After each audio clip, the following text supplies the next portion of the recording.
ಶ್ರೀ ಕ್ರೋಧಿನಾಮ ಸಂವತ್ಸರ ಉತ್ತರಾಯಣ ಶಿಶಿರ ಋತು ಮಾಘ ಮಾಸ ಶುಕ್ಲ ಪಕ್ಷವಾಗಿದೆ.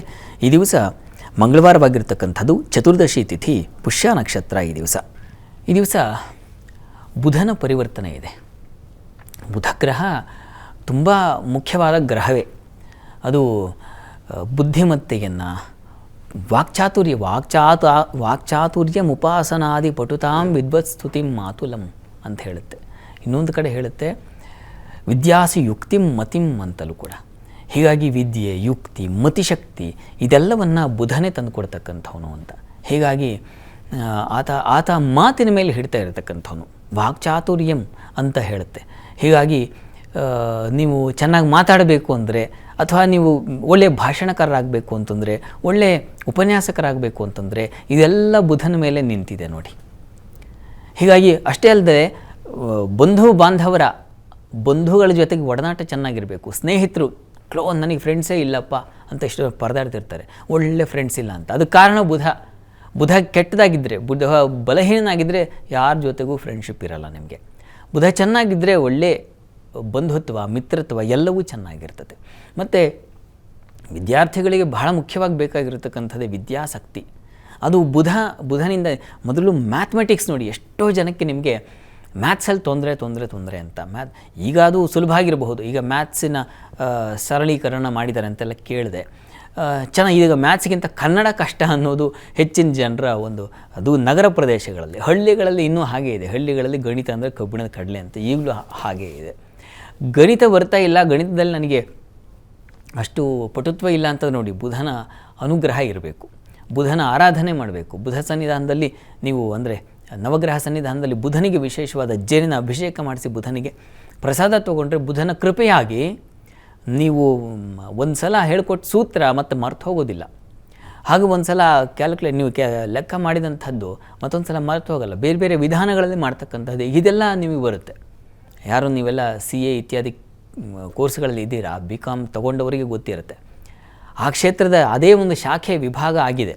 ಅವರಿಗೆಲ್ಲ ಬುಧನ ಪಟುತ್ವ ತುಂಬ ಚೆನ್ನಾಗಿರಬೇಕು. ಮತ್ತು ಅಷ್ಟೇ ಅಲ್ಲ, ಶಾಸ್ತ್ರ ಪಟುತ್ವವೂ ಇದೆ.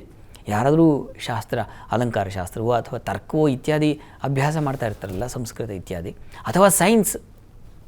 ಶಾಸ್ತ್ರ ಅಂದರೆ ಸೈನ್ಸ್, ಎಲ್ಲ ಬಗೆಯದ್ದು ಸೈನ್ಸೇ ಅಲ್ವ. ಈಗ ವಿಜ್ಞಾನದಲ್ಲಿ ನೀವು ಪಟುಗಳಾಗಿರಬೇಕು ಅಂತಂದರೆ ಬುಧನ ಕೃಪೆ ಬೇಕೇ ಬೇಕಾಗುತ್ತೆ. ಹೀಗಾಗಿ ಒಂದಲ್ಲ ಅವನ ರಂಗ ಹಲವಿದ್ದಾವೆ. ಬುಧ ಚೆನ್ನಾಗಿದ್ದರೆ ನೀವು ಬೆಳಗುತ್ತೀರ.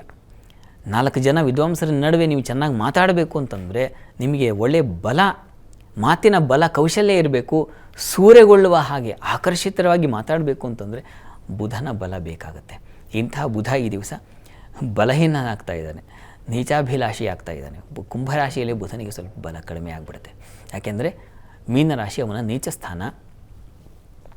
ಹಾಗೆ ಪ್ರಯಾಣ ಮಾಡುವ ಬುಧನಿಂದಾಗಿ ನಮಗೂ ದುರ್ಬಲತೆ ಬಂದುಬಿಡುತ್ತೆ. ಇಂಥ ಸಂದರ್ಭದಲ್ಲಿ ವಿಷ್ಣುವಿನ ಆರಾಧನೆಯನ್ನು, ವಿಷ್ಣು ಸನ್ನಿಧಾನದಲ್ಲಿ ಹೋಗಿ ಅಭಿಷೇಕ ಮಾಡಿಸ್ತಕ್ಕಂಥದ್ದು, ವಿಷ್ಣು ಸಹಸ್ರನಾಮ ಹೇಳ್ಕೊಳ್ತಕ್ಕಂಥದ್ದು, ವಿಷ್ಣು ಪ್ರಾರ್ಥನೆಗಳನ್ನು ಮಾಡೋದು, ಬುಧನಿಗೆ ಪ್ರಿಯವಾಗಿರ್ತಕ್ಕಂಥ ಹೆಸರು ಕಾಳು ದಾನವನ್ನು ಮಾಡ್ತಕ್ಕಂಥದ್ದು, ಹಸಿರು ವಸ್ತ್ರವನ್ನು ವಿಷ್ಣು ಸನ್ನಿಧಾನದಲ್ಲಿ ದಾನ ಮಾಡ್ತಕ್ಕಂಥದ್ದು, ಅಥವಾ ಅಗತ್ಯವಿದ್ದವರಿಗೆ ವಸ್ತ್ರದಾನ ಮಾಡ್ತಕ್ಕಂಥದ್ದು, ಅಥವಾ ವಿದ್ಯಾರ್ಥಿಗಳಿಗೆ ಯಾರೋ ಕಡುಬಡವರಿದ್ದಾರಪ್ಪ ಅವರ ಫೀಸ್ ಕಟ್ತಕ್ಕಂಥದ್ದು. ಈಗ ನೋಡಿ ಬಂದಿರುತ್ತೆ ಎಕ್ಸಾಮ್ ಟೈಮ್. ಹಾಗಾಗಿ ಅಂಥವರಿಗೆ ಸಹಾಯ ಯಾವ ರೀತಿಯಲ್ಲಾಗುತ್ತೆ, ಅವ್ರಿಗೊಂದು ಕೋಚಿಂಗ್ ಕೊಡಿಸ್ತಕ್ಕಂಥದ್ದು, ಅಥವಾ ಟ್ಯೂಷನ್ ವ್ಯವಸ್ಥೆ ಮಾಡ್ತಕ್ಕಂಥದ್ದು, ಪುಸ್ತಕಗಳನ್ನು ಕೊಡಿಸ್ತಕ್ಕಂಥದ್ದು, ವಿಶೇಷವಾದ ಇನ್ಯಾವುದೋ ಒಂದು ಡಿಕ್ಷನರಿಯೋ ಮತ್ತೊಂದು ಇನ್ನೇನೋ ಹೀಗಿರುತ್ತೆ, ಸಹಾಯಕ ಪೂರಕವಾಗಿರ್ತಕ್ಕಂಥದ್ದು. ಅಂತಹ ಸಹಾಯ ಮಾಡೋದ್ರಿಂದ ಕೂಡ ನಿಮಗೂ ಬರುತ್ತೆ, ಅವ್ರಿಗೂ ಬುಧನ ಅನುಗ್ರಹ ಉಂಟಾಗುತ್ತೆ. ಈ ರೀತಿಯಲ್ಲಿ ನಾವು ಇದನ್ನು ಅಪ್ಲೈ ಮಾಡ್ಕೋಬೇಕು ನಮ್ಮ ಜೀವನದಲ್ಲಿ. ಬುಧ ಹೇಗೆ ಎಲ್ಲವನ್ನು ವ್ಯಾಪಿಸ್ತಾನೆ, ಇದನ್ನು ಅರ್ಥ ಮಾಡಿಕೊಂಡು ಆ ರೀತಿಯಲ್ಲಿ ನಾವು ಸೇವೆ ಮಾಡಿಬಿಟ್ರೆ, ಆ ರೀತಿಯಲ್ಲಿ ಪ್ರಾರ್ಥನೆ ಮಾಡಿದ್ರೆ, ಆ ರೀತಿಯಲ್ಲಿ ಪೂಜೆ ನೆರವೇರಿಸಿದ್ರೆ ಅದು ಬುಧನ ನಮ್ಮ ಸಂಪೂರ್ಣ ಅನುಗ್ರಹ ಪಡೀಲಿಕ್ಕೆ ಸಾಧ್ಯವಾಗುತ್ತೆ. ವಿಷ್ಣು ಸಹಸ್ರನಾಮ ಅಂತೂ ನಿಮ್ಮನ್ನು ಎಷ್ಟು ಕಾಪಾಡುತ್ತೆ ಅಂದರೆ ಬುಧನ ಬಲಹೀನತೆಯಿಂದ ನಿಮ್ಮ ಹೊರ ತಂದುಬಿಡುತ್ತದು. ಹೀಗಾಗಿ ಈ ದಿವಸ ಒಳ್ಳೆಯ ವಾರ. ಹೀಗಾಗಿ ನೀವು ಆ ಬುಧನ ಪರಿವರ್ತನೆಯ ಸಂದರ್ಭದಲ್ಲಿ ಅವನಿಗೆ ಸಂಬಂಧಿಸಿರ್ತಕ್ಕಂಥ ವಸ್ತ್ರದಾನ, ಅವನಿಗೆ ಸಂಬಂಧಿಸಿರ್ತಕ್ಕಂಥ ಧಾನ್ಯದಾನ ಅಥವಾ ಪುಸ್ತಕ ದಾನವೂ ಆಗುತ್ತೆ. ಇವುಗಳನ್ನು ಅಗತ್ಯವಿದ್ದಂಥವರಿಗೆ ದಾನ ಮಾಡುವುದರಿಂದ ಬುಧನ ಕೃಪೆ ನಿಸ್ಸಂಶಯವಾಗಿ ಆಗುತ್ತೆ. ಅದನ್ನು ತಪ್ಪದೆ ಮಾಡಿ.